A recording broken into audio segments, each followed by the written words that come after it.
Hello, friends, fellow travelers on the path of return. This is Keith Joseph from the Institute for Hermetic Studies. Today, we are talking about, once again, the Introduction to Magic, this text from Julius, Evola, and the Group, and an essay in this text by Gustav Meyrink. Forgive me, sir, if I'm pronouncing your name incorrectly. And it's called The Path of Awakening according to Gustav Meyrink.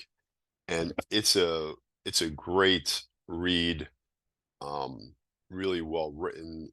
All the texts in this, all the essays in this text are poetic and literary, and a pleasure to read. So if you're interested in that kind of writing, you'll really enjoy it. The difficulty or the challenge in that is that it's not a recipe, it's not a, kind of step by step technical instruction, but I think that's by design.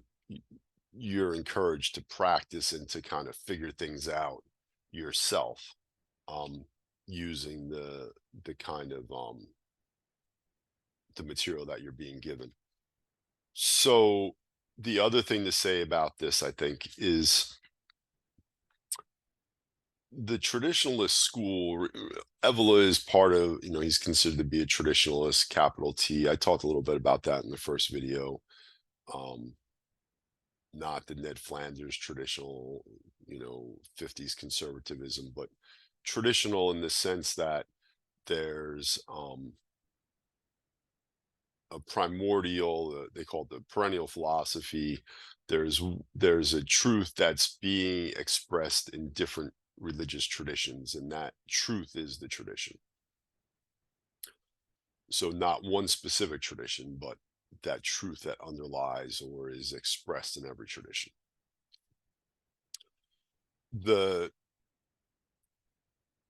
Evola is influenced by Rene Guénon, and Guénon has kind of gives birth, or out of his ideas come two kind of strains or schools of thought. And so on the one hand, you have Evola, who all and the people around him and working with him and influenced by him. We'll talk about that in a sec. And then the other strain, the major figure is Frischoff Schuon, and he's saying, and maybe Rene Guénon is saying this as well, that you have to actually be part of a um, existing religion, an existing tradition. And so you see a lot of people that are influenced by Schuon are mostly Muslim, kind of the Sufi school of kind of mystical Islam, maybe interested in Vedic philosophy as well. The problem, um, for us and for Evola, is that if we're not going to kind of convert to an Eastern religion, and we're going to maintain a Western tradition, we're in a difficult position because Christianity has been, the exoteric aspects have been, removed or buried. They're not easily accessible, if they're accessible at all, within the existing institutions. And it's certainly gotten way worse since Evola was, confronted with this problem. Just as an aside, I guess, in Vatican II, they transformed the liturgy of the Roman Catholic Church, the Latin Mass, the was transformed, and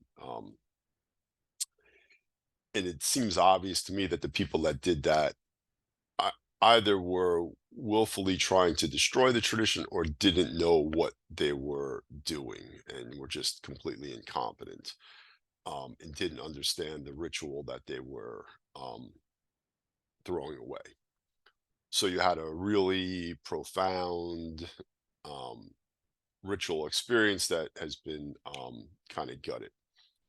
So anyway, if we're going to maintain a Western tradition, then we're going to be working in the Hermetic philosophy, the Hermetic tradition, and that's where Evola is more or less coming from, and the group around him.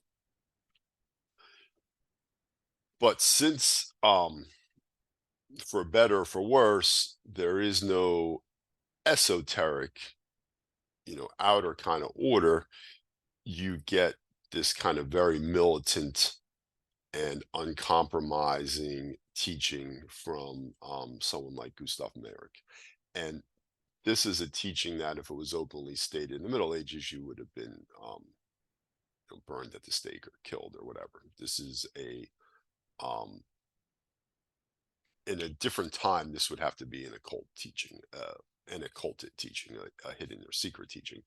Um, Sometimes this is referred to as the royal secret, and as we progress through the text, you'll see, I think, what I mean, and if not, I'll restate it at the end.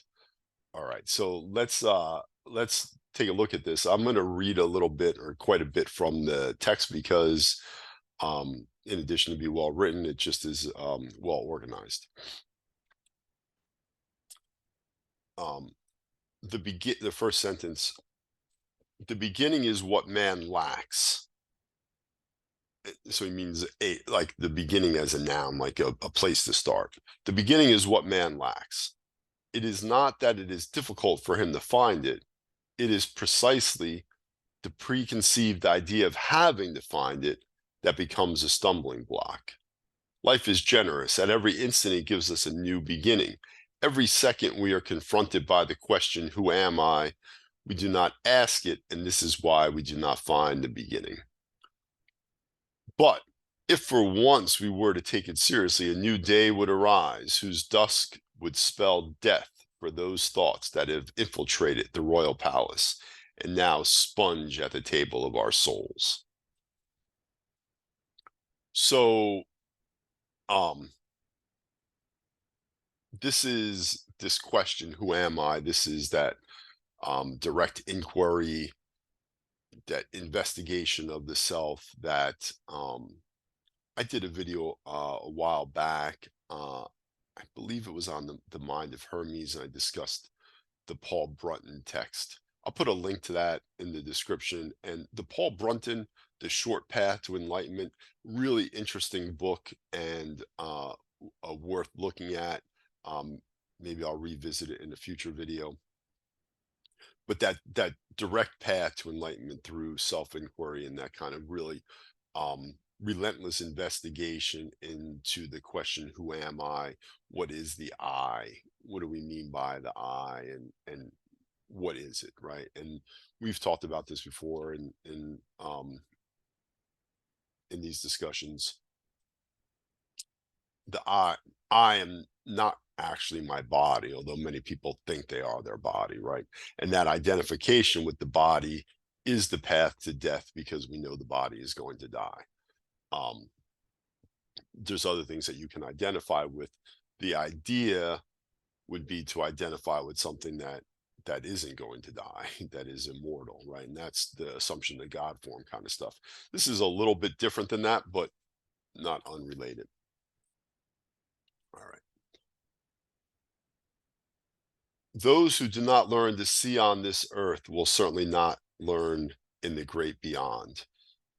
In other words, the opportunity that we have when we're alive in a body is a really great opportunity. And the chance to awaken and to construct the body of light is a rare and great opportunity, and one we don't want to be frivolous with. The Excuse me.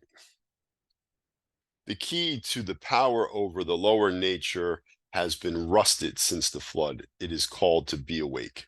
To be awake is everything. There's nothing that man can be more certain of than being awake. The truth is that he is caught in the net of sleep and dream that he himself has woven. The thicker the net, the mightier is his sleep. Those who are caught in it are sleepers who go through life as cattle to the slaughter, dumb, indifferent, and thoughtless. So again, I mentioned this when we were talking about the last essay from Evola. These men are not egalitarians. They're not Democrats. Um, Mark has said this as well. There is no spiritual welfare. It's a meritocracy. Justice uh, in the universe is getting what you deserve. Um, and that's just how it is. And there's no one to protest against that fact. So he starts to give maybe instruction here. Be awake in all that you do. Do not think you are already awake. Know you are sleeping. Be firm, collect yourself, and briefly behold the sensation that runs through your body. Now I am awake. So this is almost like an affirmation, a reminder that you constantly can give to yourself, that I'm awake, I'm aware, almost like being mindful, or maybe it is being mindful, being present, and you can do that constantly. And almost like St. Paul says, right, to pray ceaselessly, reminding yourself you're awake. And I don't want to go outside of the text, but that can probably even help us in our lucid dreaming practice. All right. I'm skipping a lot, and this text is definitely worth reading, but I just wanted to share with you the kind of outline of it. On your way to awakening, the first enemy that will bar your path is your own body. It will fight against you till cock crow. However, if you behold the day of eternal awakening that will pluck you from the sleepwalkers who think themselves men and do not know they are sleeping gods, then even the body's sleep will vanish and the entire universe will be subject to you. Then you will be able to perform miracles at will without having to wait humbly like a whimpering slave for a cruel God to bestow his grace upon you or strike your head off. So hard words, they get harder. It is true, you will no longer know the happiness of a faithful and tail-wagging dog that comes from acknowledging a master above itself whom it must serve. But ask yourself the question, now that you are a man, would you like to trade places with your dog? So,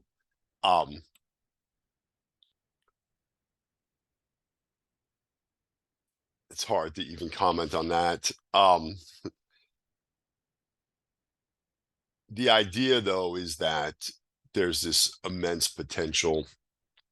We are potentially immortal beings. We do have the divine within us. We and it's just a matter of realizing that, and the path and becoming awake is the way. Um, so he's going to kind of talk about how to get there. The struggle for immortality is a battle for the control over the sounds and ghosts that dwell in us. The waiting for ourself to become king is the waiting for the Messiah. So in other words, there's different ways of reading the scripture, right? And waiting for the Messiah is actually a waiting for your realization of your higher nature.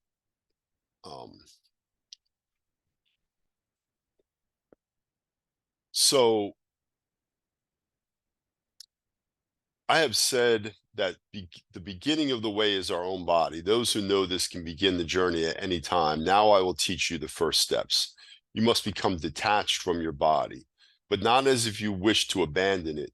You must free yourself from it as if trying to separate light from heat. So something I want to mention here, again, this is a Western tradition. I've read like the Maharishi, Maharishi. I'm butchering his name. He has a book on inquiry as well, um, and it's very interesting, worth looking at.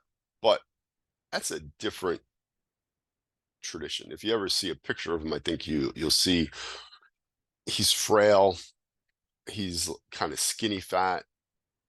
His body is not capable, and that's not the Western tradition. Our body is the temple of God. Um, it's a chariot. It's something that we want to maintain in good health. It is our vehicle in the world.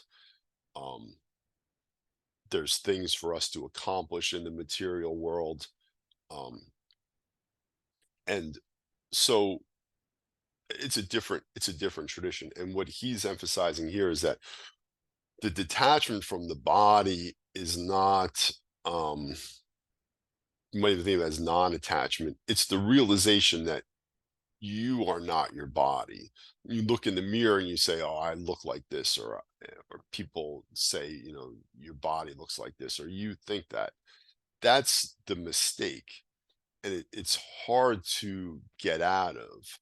But that's a mistake, because now you're identifying with something that is necessarily going to die, right? We know that. So that's the path of death. And so this idea that he says, separating, um how does he say it? Separating light from the heat, um, which is obviously a metaphor. And then, um, in order to grasp that you are not your body, as most people believe, you must recognize the weapons that your body uses to maintain its power over you. You are so much at its mercy that your life would end if your heart ceased to beat. That's the point that I was making, right? If our body dies, um, and we identify with our body, then we die. Also, you plunge into the night as soon as you close your eyes. You believe you can move your body, but this is an illusion. On the contrary, it is your body that moves itself, merely borrowing your will. You think you create your thoughts. You are mistaken. It is your body that sends them to you as you think they come from you and do its bidding. So this is something that we learn when we meditate. If remember, I did a video on the Israel Regardie 1 year manual. One of the first or early trainings that he has you do is to watch your thoughts, to enter into meditation and to pay attention to how your mind works. And when you do that, you'll notice that thoughts just come up, and you start to realize that you aren't um, you aren't your thoughts, and you don't actually have control over them the way that you might think that you do when you're not paying attention. This is part of awakening. You're taking that kind of witness position so that you can start to observe how your biological entity works, that is your vehicle, and the confusion is when it takes control over you, right? And that's when you identify with it. And he describes the thoughts in the same way. The next champions that your body sends against you are elusive swarms of thought. Against them, the sword of the will is powerless. The wilder you strike at them, the more rapidly they buzz around. He's talking about your thoughts, right? Even if you succeed in momentarily getting rid of them, you become lethargic and thus defeat it in a different way. To order them to stay still is a waste of energy. There's only one way to escape from them: take refuge in a higher degree of awakening. How to achieve it is something you must learn on your own. Um, this is this idea that you have to figure it out yourself, I think, is probably good advice. You have to practice. You have to actually experience this yourself. The only thing I would add is that you can relax your mind, right? He's saying you can't strain against your own thinking because that's going to create um, more thought energy. That's going to be confusing. You have to learn how to relax your mind, and that will settle your thoughts. Um, and so you're relaxing your body and relaxing your mind. The only other challenge there is, which he mentions, lethargy. You can't relax in such a way that you're going to fall asleep. You have to relax in such a way that you maintain awareness. Um, and that's something that you have to learn and practice. And then the conclusion of this is pretty mighty. Um, I'll just read this one part of it. The only true immortal being is the awakened man. Stars and gods disappear. He alone endures and can achieve anything he wants. There is no God above him. So that's the royal secret. That's the essence of the path of return. It isn't the only way. I did that earlier essay on the three ways. There is the path of worship, but um, this is a worthwhile thing to read and to keep in your mind and to consider. Um, I'll leave it there. I hope that was interesting and useful for you. I have seen on YouTube people reading the whole essay, so you could listen to it as well. But the book is obviously worth getting.